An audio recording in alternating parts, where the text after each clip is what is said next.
টাকা লাগবে না নাকি রে? না না টাকা লাগবে না, যান আপনি চলে যান। এই বয়সে তুমি বাজার করতে আসছো, আগে তো ভর্তি হয়ে গেল ব্যাগ। আসসালামু আলাইকুম, আমরা এখন আছি ঠাকুরগাঁও জেলার বিট বাজারে। এই বাজারটার নাম কি? এটা হলো পারবিবি বিট বাজার। এখানে এক ছোট ভাই শাক বিক্রি করতেছে। শাক কত করে ভাইয়া? 10 টাকা জোড়া। জোড়া 10 টাকা। হ্যাঁ। কি শাক, এটার নাম কি এই শাকগুলোর? মিলুয়া। কি শাক? মূলা মূলা। মূলা শাক। মানে জোড়া 10 টাকা। বাড়ির তোমার এগুলা? হ্যাঁ, বাড়ি। আজকে বিক্রি করতে নিয়ে আসছো না প্রতিদিন বিক্রি করো? আজকে।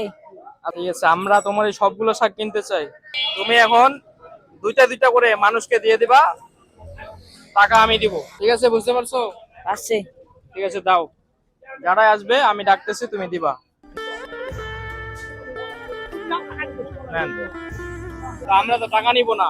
নেন, ভালো করে ধরেন। কয়টা গেল? এখানে দিলাম 3টা, ওইদিকে দিছি 3টা, আর একজনকে দিছি নাকি? তুমি কোনবা? কয়টা হইলো? 9টা। নেন, কয়টা হইলো?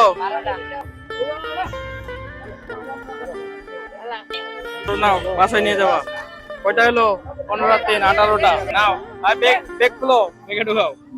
তুমি কি বাজার করতে আসছো? এই বয়সে তুমি বাজার করতে আসছো, আগে তো ভর্তি হয়ে গেল ব্যাগ। 3টা কাকে দেওয়া যাবে এখন? টাকা লাগবে না নাকি রে? না না টাকা লাগবে না, যান আপনি চলে যান। আমরা হলো পাবলিক, তুমি পাইলে আমরা একটা করে 5টা নিব, 5টা দেওয়া যাবে না। কয়টা হইলো তোমার? 27টা। 27টা। জোড়া কয় টাকা বলছিলা? 10। তাহলে 27টা কয় জোড়া হয়? 14 জোড়া। 13.5 জোড়া, 14 জোড়া। 14 জোড়া কত টাকা দাম? 140। 140। টাকা নাই। খুচরা নাই? তুমি কি করো? আমি পড়ালেখা করি। কোন ক্লাসে? 7। ক্লাস 7। হ্যাঁ। বাসা কোথায় তোমার? এখানে। জায়গার নাম? পারপুকি। পারবুকি।